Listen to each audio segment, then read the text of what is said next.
पंचतंत्र की कहानी। बंदर और मगरमच्छ। एक नदी के किनारे एक जामुन के पेड़ पर एक बंदर रहता था। उस पेड़ पर बहुत ही मीठे मीठे जामुन लगते थे।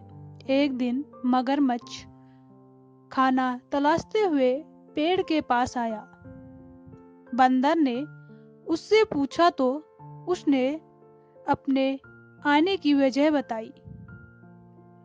बंदर ने बताया कि यहाँ बहुत ही मीठे जामुन लगते हैं और उसने वो जामुन मगरमच्छ को दिए।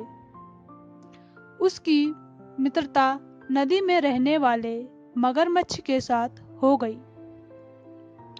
वह बंदर उस मगरमच्छ को रोज खाने के लिए जामुन देता।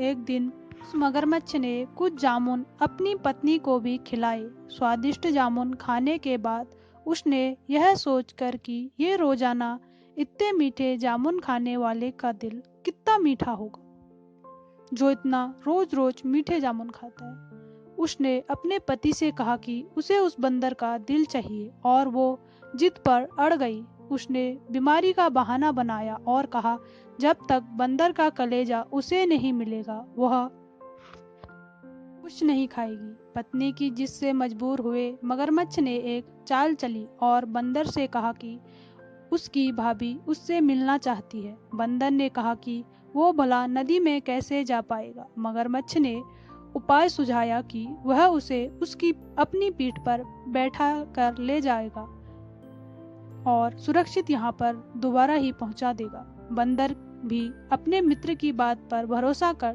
पेड़ से नदी में कूद गया और उसकी पीठ पर सवार हो गया।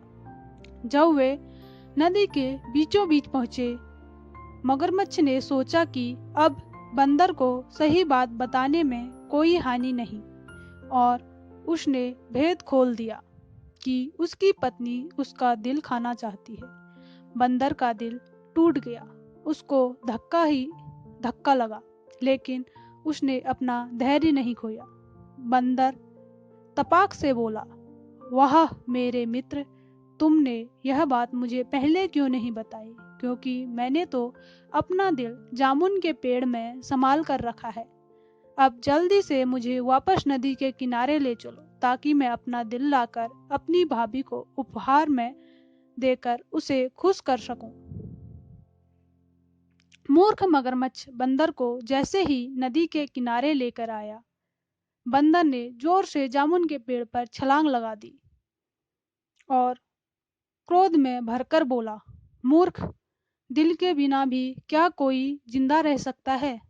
जा, आज से तेरी मेरी दोस्ती खत्म।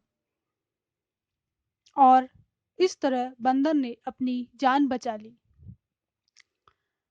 इस कहानी से हमें यही शिक्षा मिलती है कि मुसीबत के क्षणों में धैर्य नहीं खोना चाहिए और अनजान से दोस्ती सोच समझकर करनी चाहिए।